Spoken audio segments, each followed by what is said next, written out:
My name is Ethan, and I was 15 in the summer of 2021. I was one of the older kids who attended Camp Lennox in Beckett, Massachusetts. My parents sent me there to get away from the noise of Boston for a while and roast marshmallows in the New England wilderness. Minus the lockdowns from the year before, I had been coming here since 2018, and since I was the oldest attendee that summer, I became a de facto trustee. However, that summer, things will play out a little differently. Something that I would like to make clear is that this story is 100% true and can be verified by a simple Google search. Also, please forgive me if I get a bit carried away with trips down memory lane. After what happened, I have never returned to that place. And being 4 years removed, I can look back and say that I really enjoyed being there, and it's unfortunate that things ended the way they did. But like my father always says, life isn't a fairy tale with happy endings. I remember that it was the night we were doing rope burn, a big tradition at Camp Lennox. The ritual was simple. We had to build a fire high enough to burn through a rope strung between two poles. The team with the fastest blaze won bragging rights and a pizza. I was on the blue team, and our counselor, Jake, was hyping us up. "Let's be legendary tonight," he always used to say. I was teamed up with two other campers, Sam and Riley. We set off to gather firewood from the edge of the forest behind the camp. Nothing unusual. We had done this 100 times before on nights when we were just building fires for roasting marshmallows. So we trudged through the trees with our flashlights, looking for dry sticks. For those of you who spend a lot of time outdoors and may have experienced a thing or two in the woods, know that the forest has a way of telling you that something is off. A strange stillness came over the forest. It was very noticeable to me. We were maybe 50 yards in, kicking through the underbrush, when Riley stopped in his tracks and looked back at us. "Ugh, do you guys smell that?" he asked. He was ahead of us, so it wasn't long before I caught a whiff. It was the unmistakable stench of decomposition. Jake, holding his nose, said, "Oh, probably just a dead animal." It was the logical conclusion to come to, so we kept moving. But the knot in my stomach tightened as we moved further in. I just somehow knew that we were going to discover something seriously messed up out here. Soon, my flashlight caught something.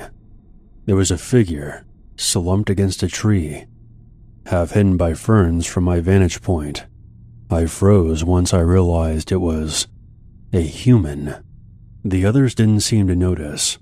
"Guys," I said, my voice barely above a whisper. My comrades swung their lights over to where mine was, and that's when we saw the full picture. It was the body of a man, curled up at the base of an oak, his clothes dirty and torn. His skin was grayish, bloated, and melting away. The smell hit us like a tsunami, and Riley gagged, stumbling back. Sam just stared, his flashlight shaking in his hand. Jake cursed under his breath and stepped in front of us, like he could shield us from what we had already seen. "Stay back," Jake said, his voice sharp now. "Don't touch anything." He fumbled for his walkie-talkie and radioed the head counselor. "Come in. This is Jake. We found a body in the woods. Send help, now.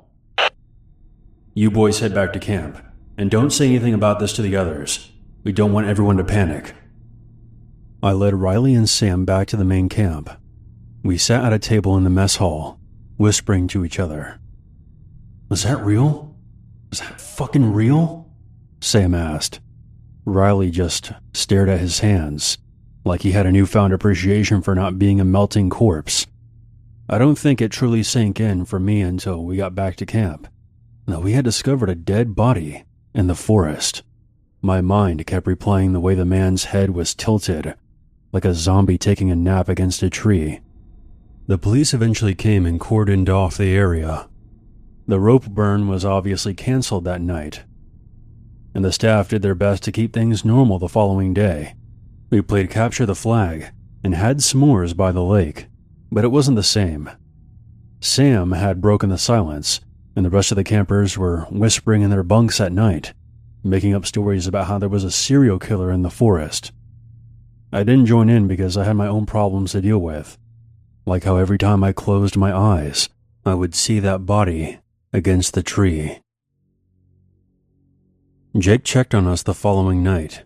His usual goofy demeanor was gone. "You guys okay?" he asked. I nodded, even though I wasn't. I don't think any of us were. We'd seen something that we weren't supposed to. Something that didn't fit in with the usual upbeat environment of Camp Linux. We didn't talk much about it after that, not even with each other. When my parents eventually picked me up, I did my best to assure them that I was fine. But looking back, I think I was just depressed, because I would never view Camp Linux in the same light ever again. This place was once a childhood sanctuary in my mind, and was now tainted by the stench of a rotting corpse. The identity of the man in the woods was never publicly disclosed, but the police believed that it was a 35-year-old man who died by suicide.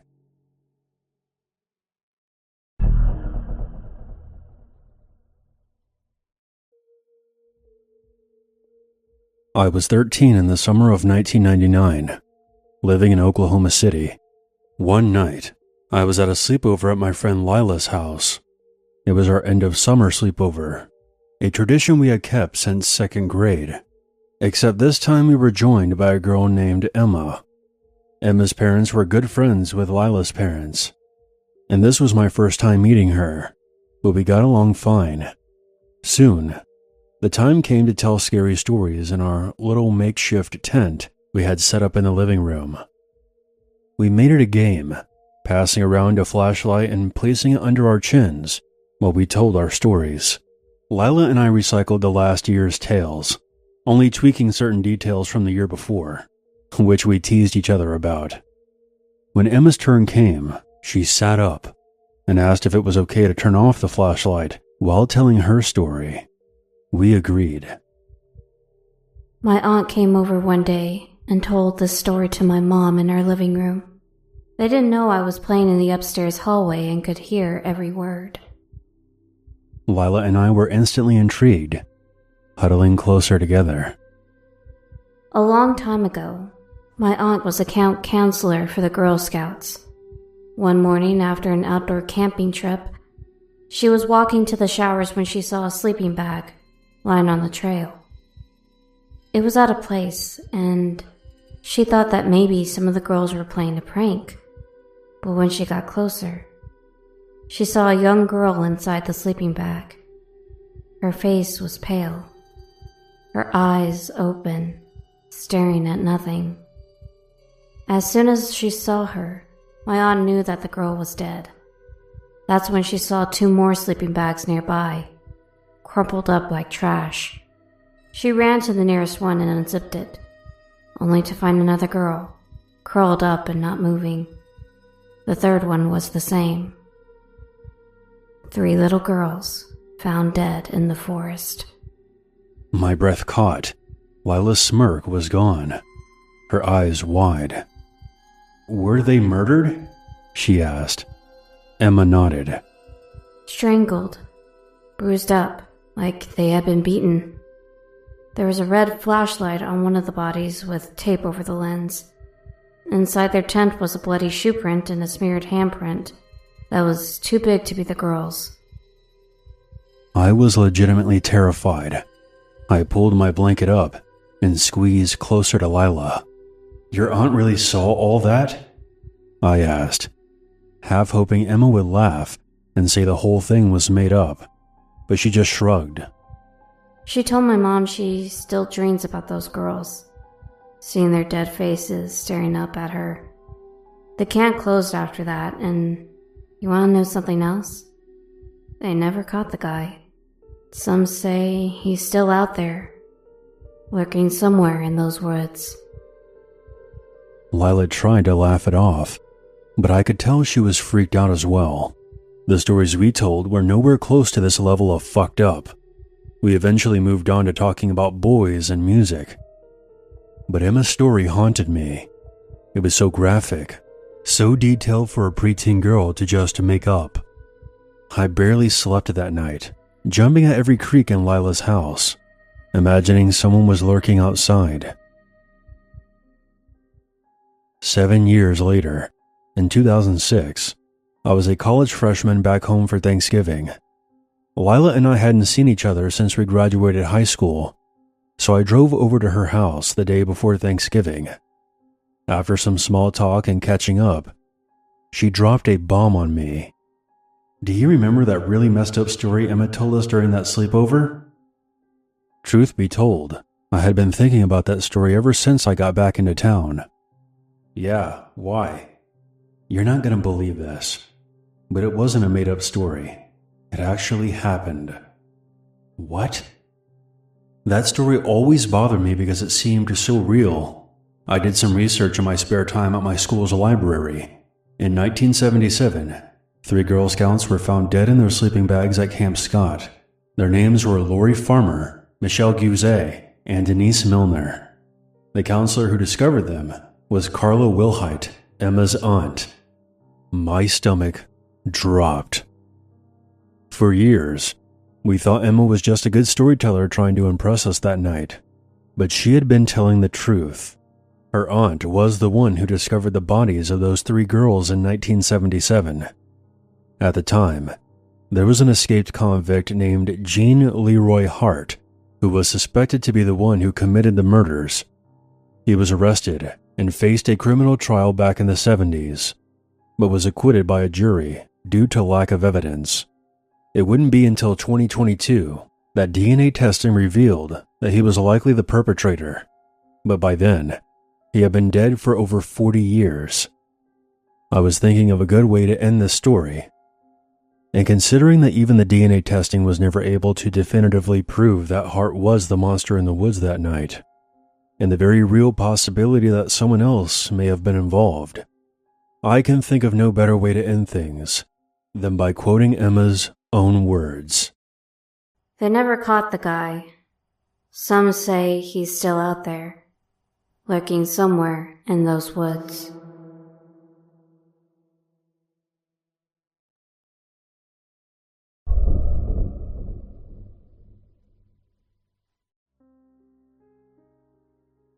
It has been 31 years total since I've worked as a counselor at Camp Valley Way. I've spent 20 of those years trying to forget about what I saw and lying to myself and to others about what I know happened. It came to a point where I succeeded in fooling myself and pushed the experience to a hidden place in my mind. But 20 years after that fateful day on the lake, I would discover the truth. I started working when I was 15, and I spent my summers at Camp Valley Way. The camp was nestled in the foothills of the Appalachians, between 2 mountains with a natural lake in the center, its water stained with a murky southern clay. I worked as a swim instructor and lifeguard. Each week, a new set of campers traveled from across the state to experience the outdoors. I still remember the exact day it happened. It was a Tuesday, the 5th week of camp, the hottest day of that summer, and just before the 4th of July. That week was known as Rich Week to the counselors, since many of the wealthier parents left their children here while they took off for holiday. This would come right after Orphan Week, which was when the Clarkstown Orphanage, the largest in the state, traveled to camp free of charge because the camp was government funded. Every year, the local residents would come by at the end of the week, and children were often adopted. I remember that a girl in my class found a new home with some local farmers, and I remember seeing Ellie wave from the cab of the pickup truck she was riding in as she started her new life with her foster family. In my off time, I would help the other counselors patch up sails under the water sports canopy. Logan, the head counselor, who was about 5 years older than me, was sitting at one of the picnic tables, his small eyes scanning the lake He kept his hair in a tight buzz cut, revealing a scar around the back of his head, and when he spoke, it was a deep southern drawl. Mike, watch what you're doing. He saw that I had skipped a stitch in the sail. I only got 2 eyes, and there's too much going on for me to watch everyone today. Got it, I said, and put my head down. Logan kept a tight watch on his crew, but now his focus was on the lake.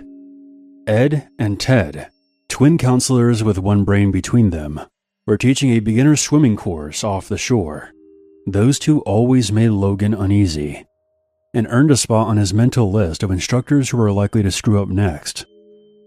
So when Ed, the smarter of the two, came sprinting up from the lakeside, Logan was ready. Ed opened his mouth, words wheezing in between each breath, with his wet hair plastered over one of his eyes. "We're missing one. One camper. Can't find him in the water. Friends don't know where he is." Without hesitation, Logan's whistle shrieked through the campground, startling campers and counselors alike. Everyone out of the water now! All lifeguards report to the dock. His deep voice caused adrenaline to rush through me as we ran to the water. I was the first to dive in, followed by the other lifeguards. I was in the deeper end of the designated swimming area of the lake, which only went down to around 14 feet, but you could barely see anything. The bottom was a cold and dark abyss. Underwater plants gripped against my calves as I searched the depths. Eventually I had to return to the surface, and Logan sent us back down again to search after we caught our breath. During my second descent, I was searching by a patch of water weeds when a pale hand brushed against my face. I saw the face next. It was dark, but I could tell that it was a girl with long hair that fanned around her, like she was under static electricity. I gasped, drawing in water. I gripped her torso and began swimming to the surface. She felt swollen, her arms too big, and her temperature was hypothermic. Halfway to the surface, I felt her leg catch on something, and she was pulled back down out of my grip. I turned, watching her open eyes on mine as she descended back into the darkness. My lungs were screaming for air. I had to resurface for oxygen.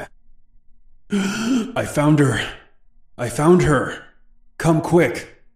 I shouted, before I dove back down, my hands sweeping through the muddy bottom, but I found nothing but muck, even as the other lifeguards joined. 5 minutes later, Logan's whistle rang out again, calling us back to the dock. Listen up. The missing camper has been found in the restroom. Ed and Ted must have let him slip past. Both of them will be spending tonight scrubbing the dock.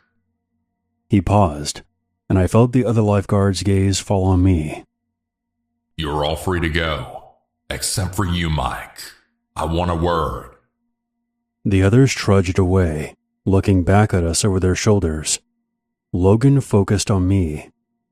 I don't know what the hell that was about, but you could have got someone killed. The next time you try something like this, you're out of here. But there was someone down there. I don't believe in ghosts, Mike, and we scoured that water. Now get out of my sight. You're off waterfront. Word spread around camp about what happened. I could tell many of them detested me, and none believed my side of the story. So I quit the next week, and pushed the incident to the back of my mind, though it would resurface in my dreams. That happened in late June of 1994. 20 years later, which was 11 years ago from now, I read a news article that was titled, "Human Remains Found at Camp Valleyway." Due to reservations, the lake was drained, revealing a collection of bones at the deepest region. Several femurs were found attached to anchors with rope. It is estimated that the remains belonged to 19 victims between the ages of 10 and 13 years old. After much investigation, the state police discovered the source of the bodies. 10 years prior to this discovery, The Clarkstown orphanage was shut down for embezzling state funds. Each summer, the children spent a week at the camp and would be adopted by local families. However, after reviewing the records, it was discovered that these adoptions were never official, and they were disposed of in the lake at an area that was too deep for the campers to normally enter, except for one that drifted near the swimming area due to a corroded rope. It is believed that the orphanage appropriated these children long after their death to extort more money from the state. A lot of the people involved in this conspiracy have been incarcerated, but they didn't get everyone. And there are still many unanswered questions.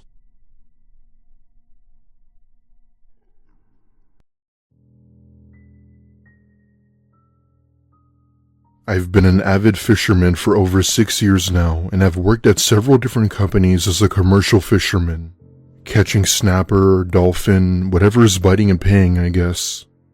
I was 26 when this happened. I attended grad school in marine biology and had been granted a week off for our spring break. Many graduate programs don't typically offer spring break for students, but I guess I was lucky. During my trip, a buddy and I decided to take a fishing trip off the coast of Hawaii to find the many different species of fish, primarily the ones that were native to the Pacific.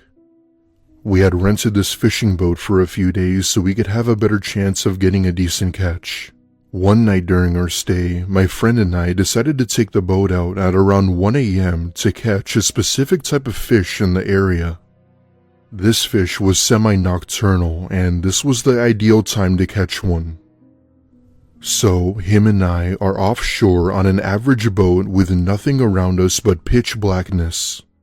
It's a lot more scary than you think. You had to be there to believe me.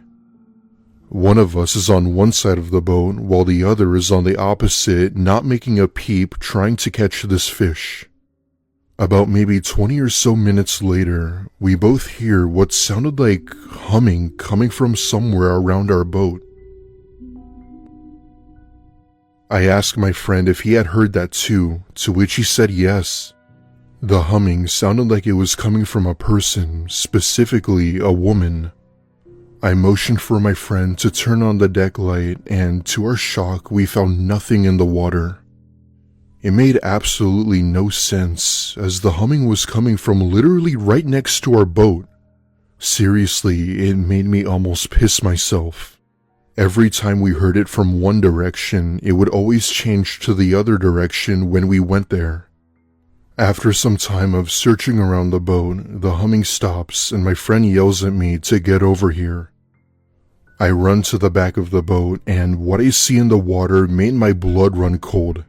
There was a woman who looked to be in her late 20s or early 30s just floating on her back in the water. She did not appear to be alive. However, the odd thing about her was what she was wearing. She wore this dark blue dress that was way too small for her. She wasn't wearing any shoes, but she had on a necklace and a single ring. We both stare at each other in disbelief, thinking if we had just witnessed the aftermath of a murder. My friend and I go inside the boat, attempting to radio the Coast Guard or anyone from shore.